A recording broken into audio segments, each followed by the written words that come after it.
Hello दोस्तों मैं CA Prabhakar Gupta. दोस्तों, सैलरी के केस में मुझे टीडीएस कब काटना चाहिए? मंथली, क्वार्टरली या साल के आखिर में? यह सवाल आपके दिमाग में भी आता होगा। आज हम इस वीडियो में इस सवाल का जवाब जानेंगे।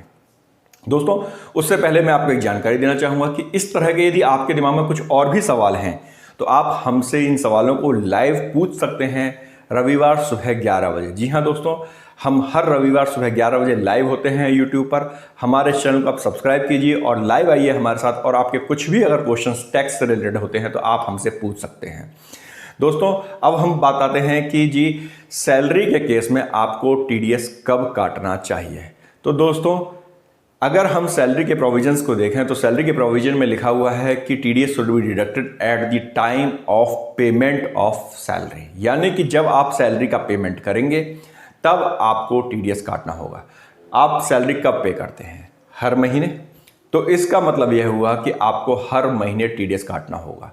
लेकिन अब एक क्वेश्चन आ जाता है कि साहब मैं टीडीएस कितना काटूं? हमने एक अपनी पिछली वीडियो में बताया था कि सैलरी पर किस रेट से टीडीएस कटता है या उसकी कैलकुलेशन कैसे होती है। आपने वो वीडियो नहीं देखी तो उसे जरूर देखिएगा, क्योंकि उस वीडियो को मैं यहाँ डिस्कस अब नहीं करूँगा। दोस्तों, जैसा कि हमने उसमें भी बताया था कि भाई आपको किस अमाउंट पे और किस रेट से टैक्स काटना है, तो आपको वो सारी कैलकुलेशंस आपको फैलानी पड़ेंगी। अब आपको एक क्वेश्चन आएगा कि सर इन्वेस्टमेंट की अगर हम बात करें कि जी इन्वेस्टमेंट उसने कितनी की थी, उसको कितनी डिडक्शंस मिलनी चाहिए, उसने हाउसिंग लोन का उसको मैं कितना बेनिफिट दे पाऊंगा, ये सब तो मुझे साल के शुरुआत में पता ही नहीं होता। मुझे पहली सैलरी अप्रैल की मई के महीने में देनी है या 30 अप्रैल को देनी है या मैक्सिमम 7 मई तक पेमेंट करना है। मैं उसकी टैक्स की कैलकुलेशन कैसे लगाऊं? हो सकता है कि साल के बीच में उसका इंक्रीमेंट भी हो, उसको कुछ बोनस भी मिले जिसके बारे में भी मुझे पता नहीं है।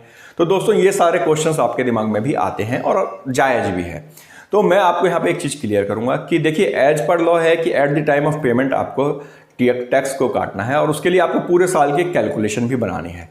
तो नॉर्मली कंपनीज करती क्या है कि वो साल के शुरू में ही आपसे पूछ लेती हैं कि भाई लगभग आप कितनी इन्वेस्टमेंट इस पूरे साल में करोगे।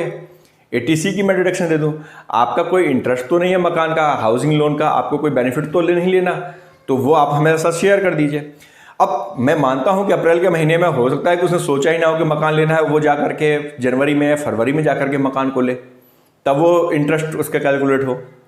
फिर भी एक आपके पास रफ फिगर आ जाती है। उस रफ फिगर के साथ आप भी एक एक्सपेक्टेशन लगा के चलते हैं कि भाई मैं क्या सैलरी बढ़ा सकता हूं।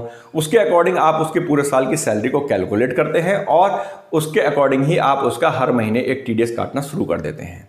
दोस्तों, एक चीज और आपको यहां पर ध्यान देनी होगी कि चूंकि ये कैलकुलेशन जो है एग्जैक्ट नहीं होती है, इसलिए जब आप आगे बढ़ते चले जाते हैं, जैसे साल के आप आखिर में आते हैं जनवरी फरवरी में, आपको एग्जैक्ट फिगर पता चल जाती है कि भाई कितना उसका इन्वेस्टमेंट हुआ है, कितना उसका हाउसिंग लोन है, क्या उसे डिडक्शंस मिलनी है नहीं मिलनी है, कितना मैंने उसको इंक्रीमेंट दे दिया।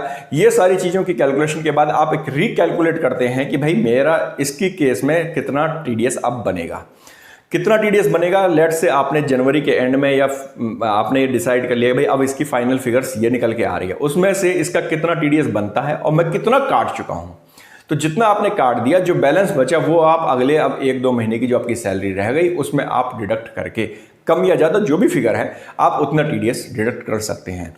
तो यहाँ पर ऐसा कोई पेनल्टी का रूल नहीं है कि जी आपने अप्रैल में तो कम काटा था, लेट से आपका जनवरी में जाकर के बहुत ज़्यादा टीडीएस कटने लगा, तो जी आपने अप्रैल में कम क्यों काटा, इसे प्रोपोर्शनेटली आपने अप्रैल में क्यों नहीं किया था। तो ऐसा एम्प्लॉयर के ऊपर इसकी कोई रिस्पॉन्सिबिलिटी नहीं आती है, क्योंकि थोड़ा फ्लक्चुएशन सैलरी में होता है। लेकिन फिर भी आप ये कोशिश करें कि एक कैलकुलेशन साल के शुरू में ही बनाएं, उसके अकॉर्डिंग हर महीने आप टीडीएस को जमा कराएं। दोस्तों, आपको यह जानकारी कैसी लगी हमें कमेंट जरूर कीजिएगा और हमारे चैनल पे लाइव जरूर आइए संडे सुबह 11 बजे। तब तक खुश रहिए। धन्यवाद।